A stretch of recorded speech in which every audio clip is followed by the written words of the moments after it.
नमस्कार दोस्तों, मेरे इस कहानी के चैनल पर आपका बहुत बहुत स्वागत है। कमरे से आती खुल खुल की आवाज ने मानो सीना चीर कर ही रख दिया था उसका। खास खास के कम्मो अम्मा शालू को बुला रही थी। करमजली, जरा आके मेरे बर्तन तो उठा दे। आज ये नई बात नहीं थी कि शालू को करमजली के नाम से पुकारा जा रहा था। उस नाम को सुनते सुनते वो अपना नाम शालिनी भूल चुकी थी, जिसे उसके माँ बाप ने प्यार से दिया था। जैसा नाम था वैसा ही उसका व्यवहार था। चुपचाप रहना, शालीनता से अपनी जिम्मेदारियां निभाना। कहने को शालू बहू थी, पर नौकरानी से ज्यादा इज्जत नहीं थी इस घर में उसकी।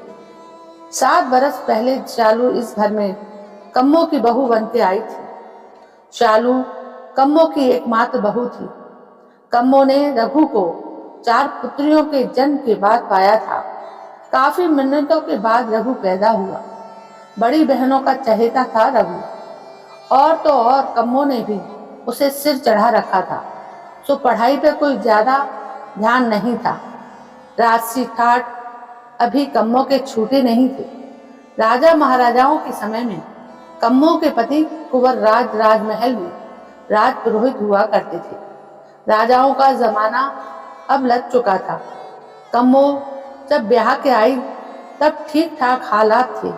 खान पान रहन सहन काफी नवाबों वाला था। धीरे धीरे सब खत्म हुआ। नाम के ठाट रह गए। एक के बाद एक 4 बच्चे हो गए। 4 लड़कियां हो गई। बेटे के इंतजार में 5वां बच्चा रघु था। खजाना कब तक नवाबी शौक पूरे करता। खाली होता जा रहा था। अंदर से खाली, पर बाहर कम्मों का रुआब अब भी जमींदारों वाला था। इसी खाली खजाने के गम में कौरराज ने दम तोड़ दिया था। अब घर की सारी जिम्मेदारी कम्मों की हो गई, लेकिन उस पर कोई ज्यादा असर नहीं दिखाई देता था। वही शाम को मुंह में बीड़ा दबाकर आंगन में पीपल के चबूतरे पर पालती मारे चौपाल लगाती।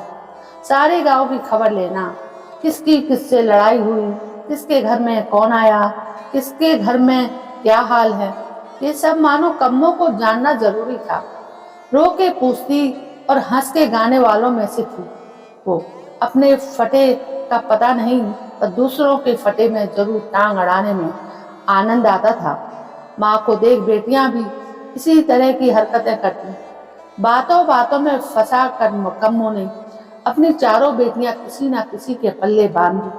बाहरी चमक देखकर लोग मूर्ख बन जाते और कम्मों की बातों में आ जाते और रिश्ता जोड़ लेती थी वो कम्मो। अब बारी रघु की आई। बच्चों की अधूरी परवरिश के कारण पढ़ाई लिखाई तो कोसों दूर थी। बस राजसी तमगे के कारण रिश्ते आ रहे थे, जिन्हें कम्मो इनकार कर रही थी। इसे तलाश थी एक ऐसे घर की जो उसकी खोई पूंजी वापस लाकर भर दे। ईश्वर सब देखता है। पास के गांव के जमींदार के घर से रघु के लिए रिश्ता आया। बहुत अमीर थे वो लोग। अकेली लड़की थी शालू। बस कम्मो को हर हाल में उसे बहू बनाना था। लोगों से जोर लगवाकर कम्मो ने रिश्ता पक्का करवा लिया। खूब धूमधाम से शादी हुई। गहने कपड़े न जाने क्या क्या शादी में मिला। एक चीज संस्कार, जिसकी कभी कम्मो के घर में थी कमी, शालू के रूप में वो गलती से आ गई, जिसकी कम्मो को कोई जरूरत नहीं थी। कुछ दिन तो सब अच्छा रहा, फिर कम्मो की मांग बढ़ती गई। मायके जाती तो शालू को अपने मायके से लाने वाले सामान की लंबी लिस्ट मिलती लाने के लिए, जो उसे अच्छा नहीं लगता था। इस बार जब वो गई तो कुछ नहीं लाई, बस अपनी माँ की एक जरी की साड़ी जो शालू की नानी ने उसकी माँ को दी थी। उस साड़ी का महत्व केवल उसका परिवार ही जानता था। इतने गरीब घर में आकर कभी उसने अपनी असलियत अपने माँ बापों को नहीं बताई, लेकिन अब कहाँ वहां से कुछ न लाने की सोच। बस वो 5 मीटर आंचल लाई साड़ी, जो हर परिवार की मर्यादा होती है अगर समझो तो। अब कम्मों का व्यवहार भी बदल गया। वो शालू को करमजली कहने लगी, जैसे उसने ही सारा घर खाया हो। दहेज की रकम से अच्छा चल रहा था, पर शालू ने अब घर से कुछ न लाने की ठान ली। घर के हालात देख रघु अपने दोस्त की दुकान पर बैठने लगा। जो थोड़ा मिलता उसी से शालू घर चलाती। शालू घर के काम में लगी रहती। इसी बीच शालू पेट से हो गई, लेकिन कम्मो वही गाली गलौज चौपाल पर बहुओं की चुगलियां से बाज नहीं आती थी। दूसरों के साथ अपने घर की भली बुरी भी पो देती थी। बहू पर बिल्कुल ध्यान नहीं था, बस खुद जवान सी बनी ठनी रहती। थोड़े समय बाद शालू ने नन्ही परी को जन्म दिया। कम्मो ने अंदर से ही चिल्लाकर दाई से पूछा, क्या जना है करमजली में? लक्ष्मी आई है अम्मा, दाई के अंदर से आवाज आई। कम्मो ने तुरंत कहा, अरे नागिन आई है डसने। एक क्या कम थी, घर खाने दूसरी भी आ गई। शालू की धैर्य का मिसाल शायद थी ही नहीं। वो सदा की तरह चुप रही और अपना काम करती रही। बस रघु ही था जो उसे सांत्वना देता रहता था। परिस्थिति और कम खुराक ने शालू को बिस्तर पर ला दिया। सीने में दूध बन नहीं पा रहा था तो बच्ची भूखी ही सो जाती। कम्मो की खुराक में कमी नहीं आ रही थी। उसकी आवाज और चौपाल वैसी ही थी जैसी शालू की शादी के समय थी। ऐसा नहीं था कि शालू की जुबान नहीं थी, लेकिन चुप थी तो केवल अपने संस्कारों से। घर में काम की व्यस्तता से कभी वो अपनी माँ से मिलने न जा पाई। जब कभी याद आती तो माँ का दिया 5 मीटर आंचल बाहों में भरकर सिसक लेती। कम्मो शालू की माँ से बिल्कुल विपरीत थी। जरा जरा सी बात पर चिल्लाना, गाली गलौज करना कम्मो के लिए आम बात थी। दूसरों का ख्याल रखने में शालू अपनी तरफ से बिल्कुल ध्यान नहीं दे पाती थी। दिनों दिन कमजोर और बीमार रहने लगी। कम्मो कुछ कम पड़ती तो उसकी चारों बेटियां बिन बुलाए कई कई दिनों को मायके पड़ी रहती और माँ की जली कटी बातों में सहयोग की जिम्मेदारी बखूबी निभाती। शालू अब और शिथिल होती जा रही थी। काम का कुछ सहारा नहीं, बस काम बढ़ाने सारी बेटियां चली आती थी।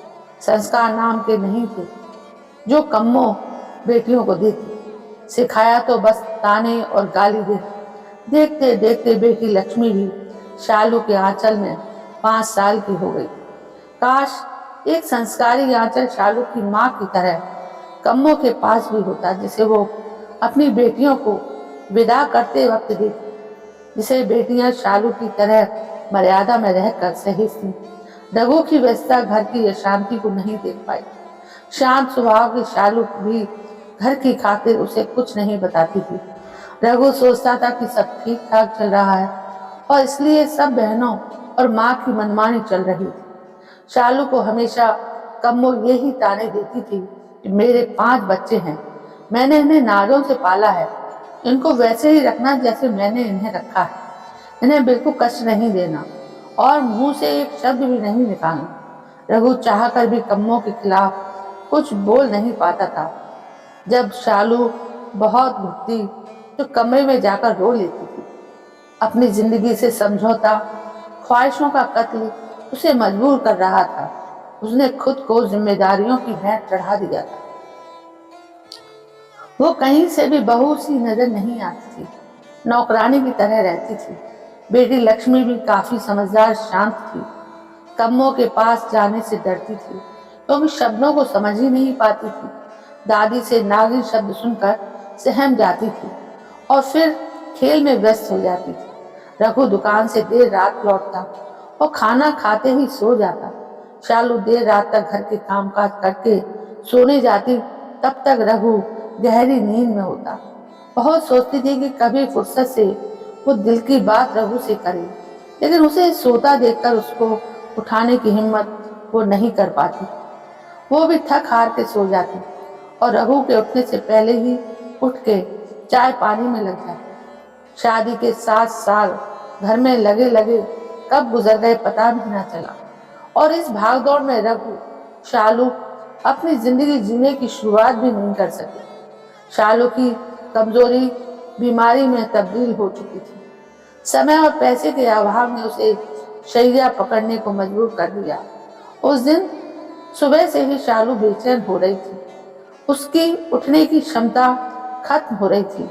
आज पहली बार उसने रघु को घर पर रुकने को कहा, उसे अपने पास बैठाया और उसकी गोदी में सर रख दिया, मानो उसे जिंदगी मिल गई।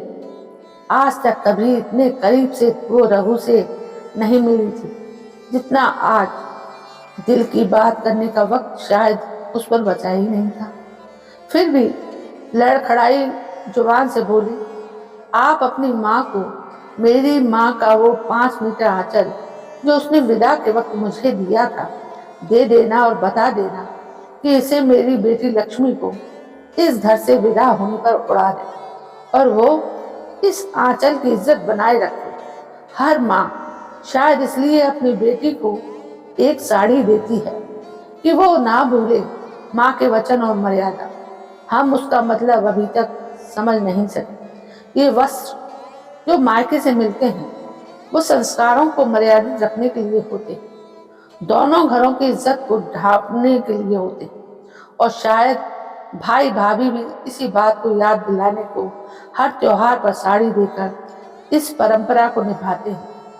आज दिल की बात कहकर शालू सुकून महसूस कर रही थी, लेकिन ये बात काफी देर से कह पाई। इस बात को कहने की हिम्मत जरा जल्दी आती तो आज रघु को शालू को न खोना पड़ता। इस कदर भी संस्कारों को नहीं उड़ना चाहिए था तुम्हें। आज रघु ने ऊंची आवाज में बात की, किसके लिए तुम निभा रही थी? जरा मेरा भी तो सोचा होता कि मैं अब क्या निभाऊंगा तुम्हें खोकर। तुम रुको, मैं डॉक्टर लाता हूं। नहीं, शालू ने कहा और रघु को बाहों में जकड़ लिया। बस इसी बीच एक लंबी सांस खींचकर शालू ने सिर लुढ़का दिया और हमेशा के लिए शांत हो गई। रघु की आंखों से सन्नाटा और खामोशी थी। वो सब कुछ नहीं बोल पाया सदा की तरह। रघु में जैसे मानो काटो तो खून नहीं, वो सन्न रह गया आंखों से, कुछ दिख ही नहीं रहा था। आंसुओं की धारा रघु के कपोलों से टपक रही। वो भागकर माँ के कमरे में गया और माँ से बोला, शालू नहीं रही। माँ से जो उत्तर मिला उससे रघु अचंभित रह गई। सदा की तरह कर्कश आवाज में बोली, कोई बात नहीं, और अच्छी आ जाएगी, सब्र रख। बस इस नागिन को भी निकाल दे, जिस दिन से आई है जीना हराम कर रखा है।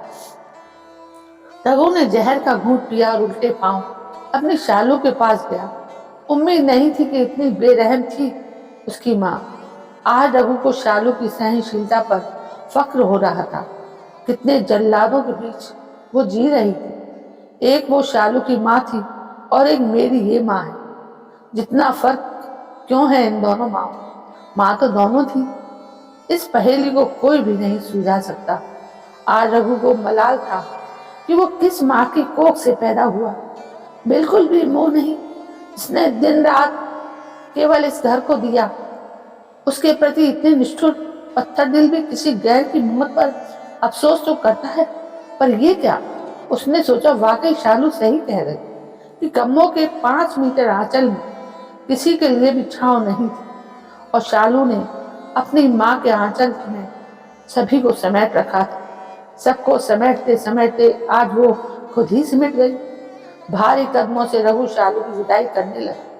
रघु ने शालू की माँ की वो संस्कारी साड़ी निकालकर शालू को उड़ा के की अंतिम विदाई का निर्णय लिया, और फिर लक्ष्मी को लेकर बिना सोचे समझे कभी खत्म ना होने वाले सफर पर निकल गए, जहां ऐसे बेरहम लोगों का साया भी उसकी लक्ष्मी बनना पड़े। तो दोस्तों, ये थे बीवी के संस्कार। मरते मर गई, लेकिन उसने उफ नहीं की, क्योंकि इतना भी क्या सहन करना कि अपनी जान पर बनाए। दोस्तों, कैसी लगी आपको ये कहानी? मुझे तो इस कहानी ने रुला दी, मेरे आंखों से आंसू नहीं रुक रहे। दोस्तों, यदि कहानी पसंद आई तो प्लीज़ मेरे इस चैनल को बहुत सारा प्यार दें, बहुत सारा सब्सक्राइब करें और शेयर करें इस कहानी को, जिससे हर परिवार में थोड़ी सी जागरूकता है। दोस्तों, कल मैं फिर हाजिर होती हूँ नई कहानी को लेकर। तब तक के लिए जय हिंद, वंदे मातरम।